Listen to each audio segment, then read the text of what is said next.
বিশ্ব পরিবেশ দিবস উপলক্ষে রায়গঞ্জের জীবনরেখা হাসপাতালের উদ্যোগে শুক্রবার সকালে আয়োজিত হলো বিশেষ বৃক্ষরোপণ কর্মসূচি।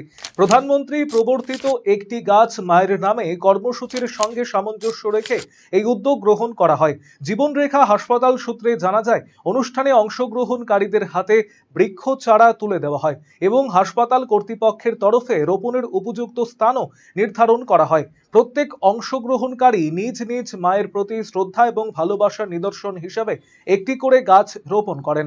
আয়োজকদের মতে এই বৃক্ষরোপণ শুধু পরিবেশ রক্ষার অঙ্গীকার নয়, মাতৃ সম্মানের এক অনন্য প্রতীক হিসাবেও গুরুত্ব বহন করে। অনুষ্ঠানে বক্তারা বলেন, পরিবেশ দূষণ এবং জলবায়ু পরিবর্তনের বর্তমান পরিস্থিতিতে বৃক্ষরোপণের মতো উদ্যোগ অত্যন্ত গুরুত্বপূর্ণ।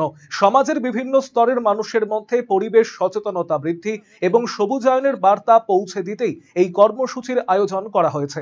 এদিন একটি সংক্ষিপ্ত সাংবাদিক সম্মেলনেরও আয়োজন করা হয়, যেখানে কর্মসূচির উদ্দেশ্য, পরিবেশ রক্ষায় সম্মিলিত উদ্যোগের প্রয়োজনীয়তা এবং ভবিষ্যতের বিভিন্ন পরিকল্পনা নিয়েও আলোচনা করেন জীবনরেখার ডক্টর শান্তনু দাস।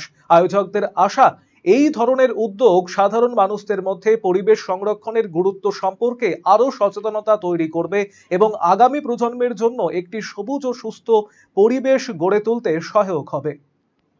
আজকে বিশ্ব পরিবেশ দিবস, সেই কারণে পরিবেশ রক্ষার জন্য সবার আগে যেটা প্রয়োজন যে গাছ, আমাকে বিশ্বকে সবুজ করা, গ্লোবাল ওয়ার্মিং এর বিরুদ্ধে লড়াই করা। শুধু গাছ লাগানো নয়, অনেকেই আমরা গাছ লাগাই, পরে সেই গাছ আর খুঁজে পাওয়া যায় না, গাছের রক্ষণাবেক্ষণ হয় না। তো সুতরাং এইবারের যে একটা নতুন থিম আমাদের দিয়েছেন আমাদের প্রধানমন্ত্রী, সেটা খুব ভালো কথা বলেছেন উনি। একটি গাছ মায়ের নাম। এই আমার মা বলতে আমার নিজের মা এবং আমার দেশ সেও মা। তো মায়ের নামের সাথে যখন আমার কাজটা জড়িয়ে যাবে, তখন আমরা ইমোশনালি কিন্তু অ্যাটাচড হয়ে গেলাম কাজটার সাথে। তো তাহলে আমরা কিন্তু রক্ষা করব। যেই গাছটি লাগাচ্ছি সেটা আগামী 1 বছর যেন কমসে কম রক্ষণাবেক্ষণ হয়, জল দেওয়া হয়, পর্যবেক্ষণ হয়, তবেই কিন্তু মূল সার্থকতা এই অনুষ্ঠানের।